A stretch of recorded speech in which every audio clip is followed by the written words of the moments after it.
말씀드린 대로 오늘은 추수감사주일이면서 동시에 교회력으로 보면, 교회 달력 캘린더로 보면 오늘이 마지막 주일입니다. 그러니까 교회력으로는 금년의 마지막 날이 바로 오늘입니다. 그래서 다음 주부터는 대림절이 시작합니다. 대림절은 예수님을 기다리는 거예요. 그래서 크리스마스, 곧 성탄이 오기까지 예수 그리스도, 우리를 구원하실 아기 예수를 기다리는 이 주간이 되지요. 그러다 보니까 오늘의 성서 일과는 이 감사주일의 내용으로는 조금 어둡고 무거운 내용이라는 것을 우리가 알게 됩니다. 이 예수님의 생애를 따라가는 이 교회력의 특성상 이 마지막이라고 하는 것이 오늘 이 주어가 되기 때문입니다. 오늘 이 본문의 말씀을 보면 그 내용은 이 구약의 본문인 예레미야에서는 이 바빌론의 포로가 되어 고통 속에 살아가던 이스라엘 사람들에게 주신 하나님의 약속이지요. 다시 회복시킬 것이다 라고 하는 구원의 약속을 언급하고 있습니다. 이 반면에 또 다른 본문인 이 신약의 복음서는 이 해골이라고 불리는 골고다, 이 라틴어로는 갈보리지요. 그곳에 십자가에 달려 숨을 거두기 바로 직전 벌어진 한 사건을 우리에게 알려줍니다. 그리고 그 사건을 통해서 누가 하나님과 주님과 영원한 안식, 낙원에 머물게 될 것인가 라고 하는 것에 대한 이야기를 우리에게 전하고 있죠. 이 두 본문은 시대적 상황은 다르지만 관통하는 한 가지 공통 분모가 있습니다. 그것은 바로 우리를 구원하시리라 라고 하는 메시아, 곧 그분을 통한 구원의 약속입니다. 이 구원이라고 하는 말은 악한 자들에게는 심판을 의미하는 것이겠죠. 그 심판을 통해서 그 악이 완전히 소멸되고 만다, 멸망되고 말 것이다 라는 종말을 의미하지만 선한 믿음의 자녀들에게는 이 하나님의 나라를 사는 영생을 의미하는 바로 그런 뜻을 담고 있는 것이었습니다. 곧 낙원에 머물 수 있는 기쁨이 허락된 날이 바로 이 구원의 날이라고 말할 수 있는 것이죠. 그런데 이를 위해서 본문에서는 이 두 부류의 사람들을 구별하고 있어요. 마치 검은 돌과 흰 돌, 양과 염소를 나누듯이 극명하게 대조해서 우리에게 이야기를 하고 있습니다. 이 주님을 따르는 양 같은 자들과 이들을 몰아내고 돌보지 않는, 그리고 악행을 일삼는 자들, 이렇게 둘을 구별을 하고 있다는 것이죠. 특히 이 하나님의 뜻을 거슬러 악한 일을 서슴지 않는 이들에 대해서는 두 본문 다 아주 부정적이고 날카로운 비판의 시선을 담고 있다는 것을 보게 됩니다.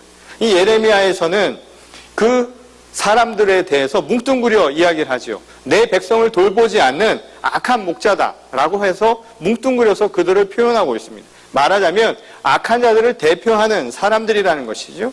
그런데 누가복음에서는 이를 보다 세부적으로 구별해서 이야기를 하고 있죠. 그 첫 번째로 언급된 사람들은 바로 예수를 비웃던 유대의 종교 지도자들입니다. 이 유대의 종교 지도자들은 메시아가 이 땅에 와서 그들의 민족을 구원할 것이다. 그리고 그 당시 그들이 생각했던 메시아는 왕이었지요. 왕이 될 사람을 기다렸는데 왕이 되기는커녕 온전히 그 삶을 제대로 살지도 못하고 죽어가는 그 예수를 향해서 온갖 비난을 퍼부었던 사람들이었습니다. 이 두 번째는 신포도주를 들이대면서 조롱하던 로마의 군인들이죠. 이것은 당시 외세를 의미하지요. 외세 식민지 세력들, 강력한 세계의 제국, 패권을 의미하는 것이었습니다. 이 세 번째로는 예수님과 함께 십자가에 처형당한 두 사람 중에 행악자, 악한 자로 알려진 바로 한 사람입니다.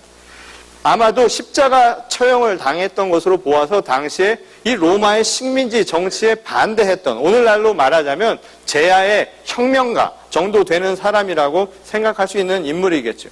여하튼 직업과 그리고 하는 일은 다 달랐지만 예수를 비웃고 조롱하고 비방했다는 점에서는 다를 바 없는 사람들이었다는 겁니다. 그리고 그들은 한결같은 요구를 했지요. 그 요구는 무엇이었냐면 당신이 메시아 그리스도가 맞다면 그것을 좀 증명해 보라는 것이었습니다. 그 신비한 능력을 감추고 있지 말고 보여주라고, 하나님의 뜻을 펼쳐 보이라고, 그걸 감추고 있지 말고 펼쳐 보이라고, 그래서 이 땅에 온 것 아니냐고, 그것이 하나님의 약속 아니었냐라고 그렇게 요구를 했다라는 것이죠. 이것은 공교롭게도 예수님이 마지막에 들었던 이야기이기도 했지만 가장 처음 공생애를 시작할 때 들으셨던 말씀이기도 했지요. 광야에서 사단에게 시험을 당할 때 들었던 질문도 똑같은 내용이었다 이 말인 것이죠. 당신이 그리스도가 맞다면, 당신이 메시아가 맞다면 그것을 좀 확증해 보이라는 것이었습니다. 이 말을 다른 말로 한마디로 바꾸자면요, 이들이 요구했던 그 공통점을 한마디로 바꾸면 결국 이것은 당시 초대 교회가 정면으로 맞서 싸워야 했던 세상의 세력들, 세상의 논리, 이 시대의 원칙이라고 하는 것으로 바꿔 말할 수 있다는 겁니다. 이 그리스도를 인정하지 않고 지속적으로 그 증거를 확증해 달라고 요구하며 이 교회를 압박한 반기독교 세력이라는 것이죠. 이 눈에 보이는 변화 없이 결코 믿을 수도 없지요. 현실적이지 않은 이야기만 계속 반복해서 이야기하는 예수와 그의 제자들, 그리고 교회야말로 오히려 이 세상을 힘들게 하는 공범들이 아니냐라고 보는 세상의 시선들이라는 겁니다. 다시 말해서 하나님의 나라를 맞서 싸우려고 했던 세상의 시선, 세상의 세력을 상징적으로 보여주는 사람들이었다는 겁니다. 지금도 여전히 우리 주변에는 이 세상과 아주 대치되는 이 비현실적인 주장을 하거나 또는 우리가 판단하기 합리적 증거와는 거리가 먼 이 믿음을 강조하는 이 교회, 그리고 오늘날 성도들을 마치 정신 나간 사람처럼 취급하는 경우를 종종 보게 될 수 있습니다.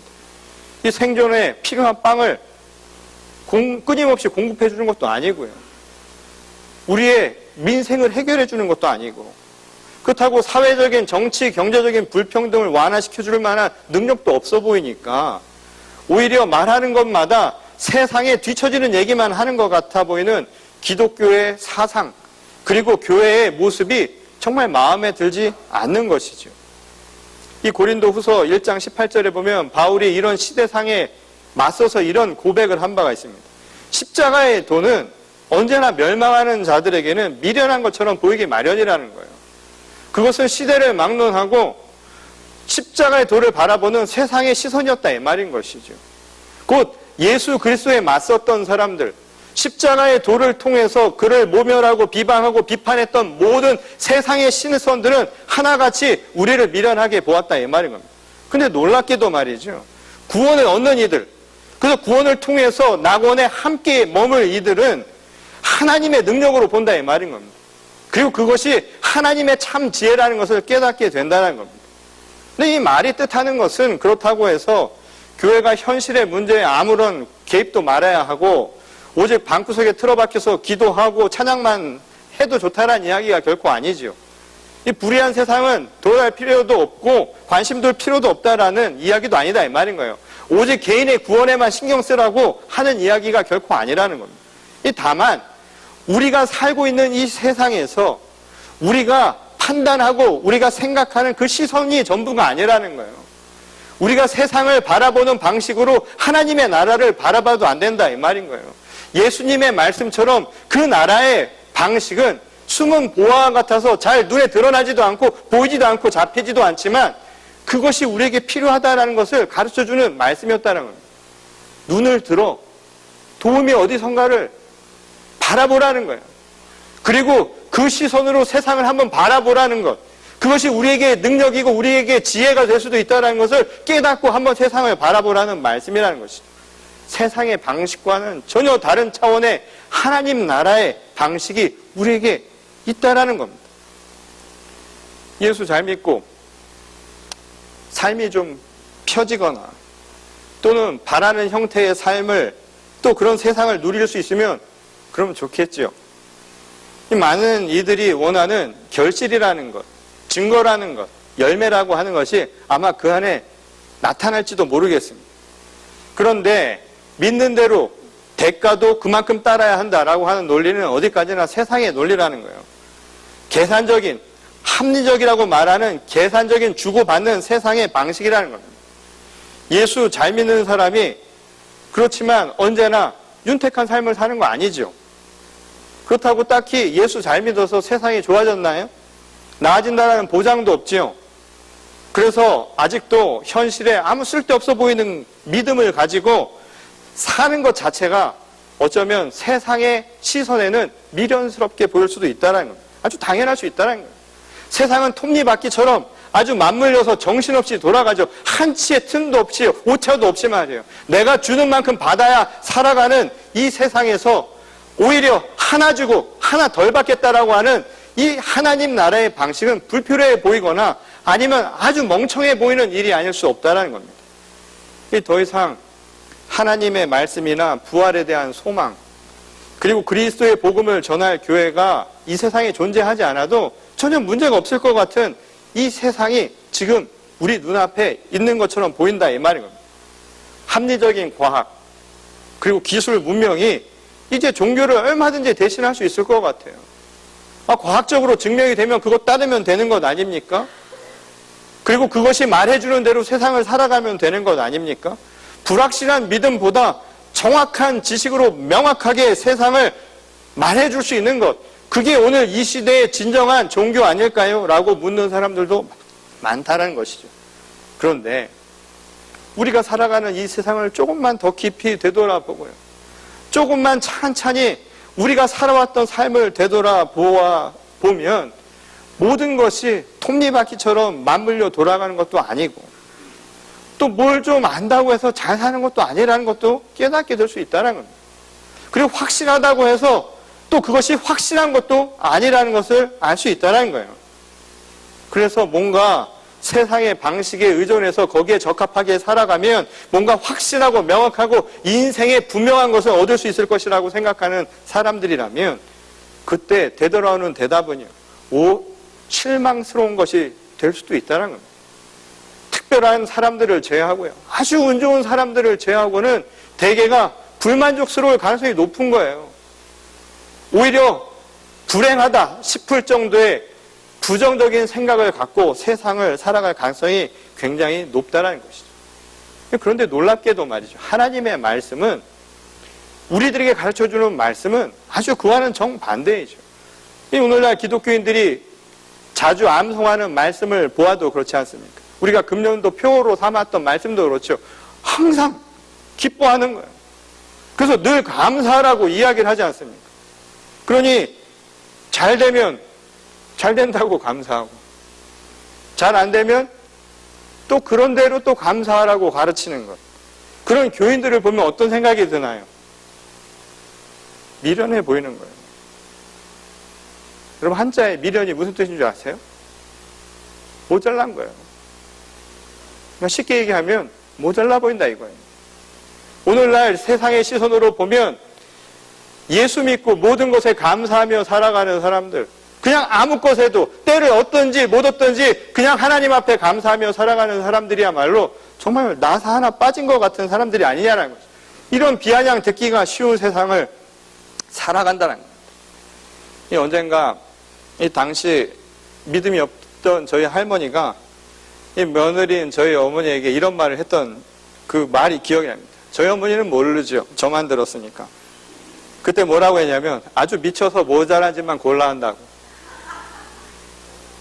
며느리한테 차마 할 수는 없고 손주 듣는 데서 들으라고 한 얘기인지 모르지만 그런 말씀을 했던 기억이 납니다. 왜 그랬냐면 당시 저희 어머니가 예수 믿고 속된 말로 미쳤어요. 그냥 미치신 거야. 너무 좋아서 동네 사람들을 막 전도하고 다녔습니다. 저희 어머니가 막 전도하러 다닌다고 매일 북치고 장구치고 그러면서 다니시면서 많은 사람을 모았어요. 근데 그 가운데 어떤 분이 교회를 출석하면서 저희 어머니한테 돈 좀 꿔달라고 한 거예요. 안 빌려줄 수 없잖아요. 엊그제까지 전도하라고 하나님 나라가 눈앞에 있다고 이야기를 했는데 돈 달라고 하는데 안 줄 수가 없어서 돈 빌려줬다가 돈을 떼이신 거죠. 갑자기 아무 말도 없이 저희 어머니가 물을 올려놓고선 사고를 끓이시던지 어디로 사라져 버리셨습니다. 기도하러 가십니다. 마음이 아파서 그랬는지 모르겠지만 저는 생각하기에 하나님을 만나기 위해서 가신 것으로 생각을 합니다. 그런 모습을 보면서 저희 할머니가 속상해서 하신 말이에요. 얼마나 속상을 했을까요? 그리고 그 속상한 것은 돈을 떼인 것만 속상한 게 아니라 옛날 어른들은 그런 생각을 은근히 하고 있었다는 거예요. 정말 예수 믿으면 뭐 잘 될 줄 알았던 거예요. 뭐 나는 잘 안 믿어도 며느리가 믿는다고 아버지 하다 보니까 뭐 잘 주고 복 주고 한다고 하니까 복이 올 줄 알았는데 복은커녕 돈 떼이고 어딘가 사라져서 사골국만 며칠 동안 먹게 만드는 며느리가 속상해 보였을 수도 있었겠죠. 아마 그런 뒤섞인 감정이 뒤섞인 말을 했었을 수도 있을 겁니다. 한때 예수 그리스도가 메시아라고 사람들에게 알려지기 시작을 했을 때, 이 땅에 오셨다라고 생각했을 때 많은 사람들은 똑같은 기대를 했다라는 거예요. 흥분했다 이 말인 거예요. 뭔가 이분이 왔으니까 세상이 변할 거라고 생각을 했지요. 살림도 좀 나아질 것 같았고, 아픈 자가 나을 것 같았고, 죽은 자도 다시 살아날 것 같았고, 그리고 이사야나 예레미야가 오래전에 이야기했던 모든 기적과 같은 사건들이 눈앞에 일어날 줄 그렇게 사람들은 믿었다는 겁니다. 세상도 정말 살만한 시대가 올 것 같았겠죠. 취업 걱정 안 해도 돼. 이제 모든 것은 다 될 거야 라는 사람들의 기대가 있었다는 거예요. 근데 변한 것은 한 가지도 없는 거예요. 눈에 잘 보이지도 않고, 그리고 세상을 구원하리라고 믿었던 이가 오히려 십자가에 달려 그곳에서 속절없이 죽어가는 모습을 보니까 속들이 뒤틀리기 시작을 했을 거나 이 말인 겁니다. 화가 나서 여기라도 한 바가지 했으면 좋겠다라는 생각들을 그들이 하지 않았겠느냐 이 말인 것이죠. 속상해서. 결코 이해가 안 가는 게 아니라는 거예요. 예수님을 따라서 그 말씀대로 살아가는 사람들을 한번 생각해 보십시오. 나야 그렇다 치지만 내가 사랑하는 사람들, 내가 아끼는 사람들이 그런 일들을 하는 거 보면 아마 자기도 속 터질지 모른다는 거예요. 흔히 정말 손에 쥐는 거 하나도 없고 결실은 하나도 생기지 않고 그저 행하는 일들마다 결국 돌아오는 얘기는 그저 사람만 좋더라. 이런 이야기들만 계속 벌이는 자기 가족들을 보면 아마 속이 터져서 미쳐 환장할 것 같다라고 이야기하는 사람들이 분명 있을 거란 얘기죠. 그래서 그런 이야기 하지 않습니까? 그깟 돌 하나 빵 하나 좀 만들어 달라는데, 아니 배가 고파서 먹을 것 좀 해결해 달라고 하는데 그 빵 좀 만들어주면 되지 않습니까? 그런데 되돌아온 대답은 말이야, 또 요상한 대답이 돌아오죠. 사람은 빵으로만 사는 게 아니라고. 그런 이야기를 들을 때 얼마나 답답하겠느냐 이 말인 거예요. 뭐 세상은 고사하고 자기 몸 하나 이 죽음의 문턱에서 피하지 못하는 신세를 보면서 너나 잘하세요라고 소리 지르고 싶은 사람들이 한둘이 아닐 거다 이 말인 거예요. 이상적인 하나님의 나라는 고사하고 세상을 그냥 그런 대로, 그냥 아무 걱정 없이 그냥 그런 대로 살게만 해주면 좋겠다라고 소박한 기대를 걸었던 사람들에게 비난을 받을 만할 수 있지 않겠느냐 이 말인 것이죠. 그런데 말이죠, 그렇게 세상에 보이는 것으로만 생각을 한다면 그럴 수 있을지 모르겠습니다. 그런데 그와 반대로 말이에요, 그 순간에 우리는 정말 많은 것을 잃고 있는지도 모른다는 겁니다. 우리 인생에 정말 중요할 수도 있는 것, 그러나 잊고 있었던 것들, 보이지 않았던 것들 중에 우리의 삶을 정말 풍요롭게 만들고 정말 의미 있게 만드는 것들을 우리는 잃어버리는지도 모른다는 겁니다. 사실 눈에 보이는 게 전부라고 믿었던 사람들이 갖는 불행의 근거가 바로 여기서부터 시작할 수도 있다는 것이죠. 제가 얼마 전 이 가슴이 답답한 것 같아서 무작정 차를 타고 밖에 나온 일이 있었어요. 그냥 어딘가를 가볼까 하고 그냥 차를 타고 나왔는데 갈 데가 없더라고요. 막상 저녁에 운전을 하고 어딘가를 막 가려고 나왔는데 갈 데가 없는 거예요. 그 우연히 밟고 가다 보니까 다 어떻게 가냐면 가던 길을 가는 거예요. 지금까지 가봤던 곳. 그리고는 결국 마음을 잡고 결국 가봤던 곳을 가다 보니까 어디를 가게 되냐면 제일 먼저 제가 유학 갔던 학교부터 버클리부터 가게 되더라고요. 학교를 가서 처음에 유학 갔던 생각을 하면서, 그리고 그곳에서 머물렀던 기숙사, 집, 그리고 지금까지 살았던 집을 한 군데 두 군데 다 들렸습니다. 그리고 제가 자주 갔던 카페, 그리고 자주 걸었던 길, 그리고 제가 섬겼던 교회, 옮기기 이전의 교회와 우리 교회. 그러고 왔어요. 처음에 갈 때는 뭔가 그러면 나아질 거라고 생각을 했는데 한 가지도 안 나아지더라고요. 그리고 그것을 통해서 얻을 수 있었던 것도 많이 없었다는 거예요. 결국 가서 사람을 본 것도 아니고요. 또 그게 계기가 돼서 뭐 마음이 확 풀어지는 것도 아니고 그저 눈으로 보고 잠시 그때의 옛 기억을 떠올리는 게 전부였다는 거예요. 그것도 선별된 기억들만 떠오르죠. 그리고 되돌아오는 길에 무슨 생각을 했냐면 지난 20년 동안 미국에 와서 유학 와서 지금 이제 이민 생활을 시작하며 있었던 곳이요. 너무 좁은 거예요. 2시간 반 도니까 다 돌았어요. 제 20년을 눈으로 보고 만질 수 있는 것으로만 제가 걸어서 또는 차를 타고 갈 수 있다면 2시간 반이면 20년이 다 설명이 되는 거예요. 근데 그 2시간만으로 모든 걸 설명할 수 있을까요?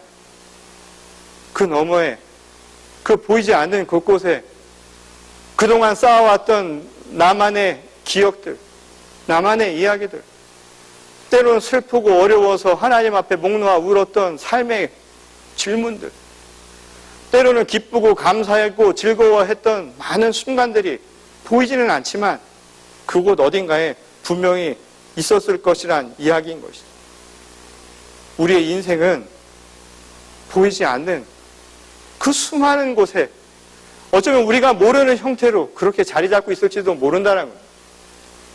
제가 집에 돌아와서 결국 이 마음에 갑작스럽게 무슨 해답이라도 들리고 무슨 하나님이 그래 라고 무슨 대답을 주시면 좋겠는데 그런 대답은 잘 안 들리고 눈앞에 한 시집이 들려 있었어요.